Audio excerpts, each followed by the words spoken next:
ବାଲେଶ୍ୱର ସହରର reserve police ପଡ଼ିଆଠାରେ ଧାନର ସର୍ବନିମ୍ନ ସହାୟକ ମୂଲ୍ୟ ପ୍ରଦାନର ଶୁଭାରମ୍ଭ ହୋଇଯାଇଛି।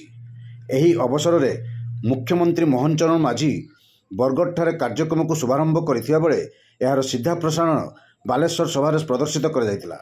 ଏହି କାର୍ଯ୍ୟକ୍ରମରେ ମୁଖ୍ୟ ଅତିଥି ଭାବେ ଗୃହ ଓ ନଗର ଉନ୍ନୟନ ମନ୍ତ୍ରୀ କୃଷ୍ଣଚନ୍ଦ୍ର ମହାପାତ୍ର ଯୋଗ ଦେଇଥିବା ବେଳେ ସମ୍ମାନିତ ଅତିଥି ଭାବେ ସରକାରୀ ଉପମୁଖ୍ୟ ସଚେତକ ଗୋବିନ୍ଦ ଚନ୍ଦ୍ର ଦାସ, ବାଲେଶ୍ୱର ସାଂସଦ ପ୍ରତାପ ଚନ୍ଦ୍ର ଷଡ଼ଙ୍ଗୀ, ସଦର ବିଧାୟକ ମାନସ କୁମାର ଦତ୍ତ, ନୀଳଗିରି ବିଧାୟକ ସନ୍ତୋଷ କୁମାର ଖଟୁଆ, ବାଲେଶ୍ୱର ଜିଲ୍ଲାପାଳ ସୂର୍ଯ୍ୟବଂଶୀ ମୟୂର ବିକାଶ, ବାଲେଶ୍ୱର ଆରକ୍ଷୀ ଅଧୀକ୍ଷକ ରାଜ ପ୍ରସାଦ ଓ ଜିଲ୍ଲା ଯୋଗାଣ ଅଧିକାରୀ ନିରଜ କୁମାର ଦାସ ପ୍ରମୁଖ ଉପସ୍ଥିତ ରହି ଜିଲ୍ଲାରେ ଚଳିତ ବର୍ଷ ଧାନ କିଣା କିପରି ବ୍ୟବସ୍ଥିତ ଏବଂ ଶୃଙ୍ଖଳିତ ହୋଇପାରିବ ସେ ନେଇ ପ୍ରତିଶ୍ରୁତି ଦେଇଥିଲେ। ଏହି କାର୍ଯ୍ୟକ୍ରମରେ ଜିଲ୍ଲାର ବିଭିନ୍ନ ସ୍ଥାନରୁ ଆସିଥିବା ଶତାଧିକ ଚାଷୀ ଯୋଗ ଦେଇଥିଲେ।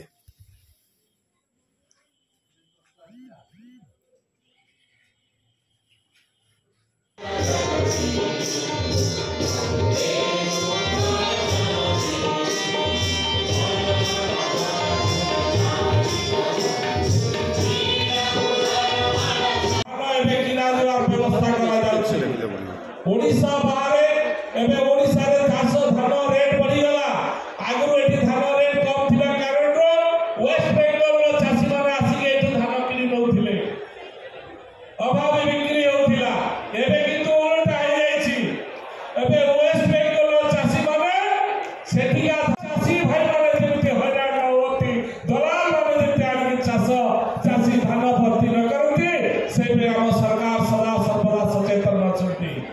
ये चाषी भाई मानकर धान तत्वावधान में अफसर माने मध्य रहिबे, सीसीएस को पूरा ध्यान देबे, जिलापाल मध्य तापर गुरुत्व देबे, पुलिस अधिकारी मध्य भाई माने आपण मानको खाली गोटे अनुरोध, जेहेतु सरकार आपण मानको समस्त पैसा समस्त सुविधा जोगाई देउछंती, आपण माने मध्य कोनोसी मिलर पाखरे जेंति मुंड नइबे नाही।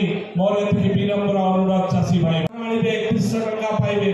आमे काई की भलो धान दबानी भलो पैसा नबानी। आमे